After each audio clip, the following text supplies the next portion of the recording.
Hey everyone, and welcome. Today we're going to talk about something that I know is on a lot of parents' minds, especially if you're raising bilingual kids. It's that nagging fear, that feeling that maybe your own English isn't quite perfect enough. So let's just dive right into it. Has this thought ever kept you up at night? You want to give your child the absolute world, every single advantage, but this little voice of doubt can really hold you back. First off, I just want to say if you have ever felt this way, you are so not alone. And a huge part of that worry, so often, it just comes down to one thing, your accent. There's this idea floating around that if you don't sound exactly like a native speaker, you might somehow confuse your child or teach them the wrong way. It's a totally understandable fear. But let's just pause for a second and really question that idea. What if that very thing you're so worried about, your unique way of speaking English, isn't a bug at all? What if it's actually a feature? What if it's one of your greatest strengths as a parent? Okay, so this really gets to the very heart of it. The myth, the thing we tell ourselves, is that we need to be perfect. But the truth? The truth is that kids learn through connection. Your voice, with your accent, your rhythm, everything, is the sound of home. It's the sound of safety and love and trust. Exactly. Think about it. Language isn't just a bunch of grammar rules and sounds you have to memorize. It's how we bond with each other. Your child is so much more interested in connecting with you than they are in analyzing your pronunciation, I promise. So this is the big mental shift we need to make. Your role here isn't to be some perfect, flawless language teacher. You're their parent, you're their guide, and your real superpower is that deep, loving connection that you already have.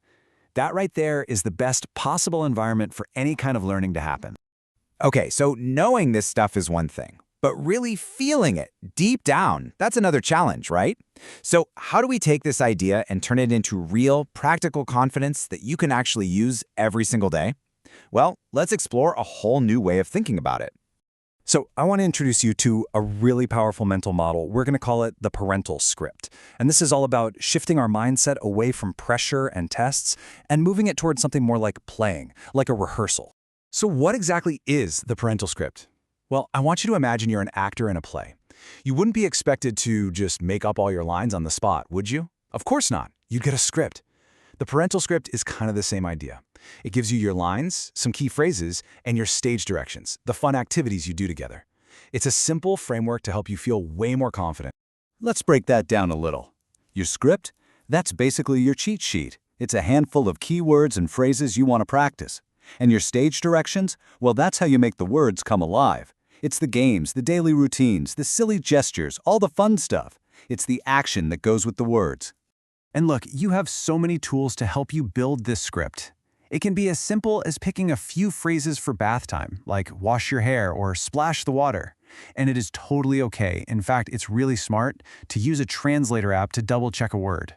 You could even make a little physical cheat sheet together. The goal here isn't perfect memorization, it's just confident, fun communication. And getting started is as easy as 1, 2, 3. Seriously. First, get your script. Just choose a couple of simple phrases. Second, pick your scene. Maybe it's getting dressed in the morning. And third, this is the most important part, just start rehearsing. Play with the words. Have fun with it with absolutely zero pressure. And please always remember this. Every single time you use these phrases, you're just rehearsing. You're practicing. If you mess up a word or forget something, it does not matter one bit. Think about it. Even professional actors forget their lines. They just smile, maybe glance at their script, and keep the scene going. This is not a test. And please, never ever forget this. To your child, you are the star of the show. You're the most interesting, most important, most fun person on their stage. They are not looking for a flawless performance. They are just absolutely thrilled to be in the scene with their favorite co-star, you. So, I'll just leave you with this thought. Forget about being perfect. Forget about the accent. Just focus on that connection. Focus on the fun. So my question for you is, what's the very first simple, fun scene that you and your favorite co-star are going to rehearse together?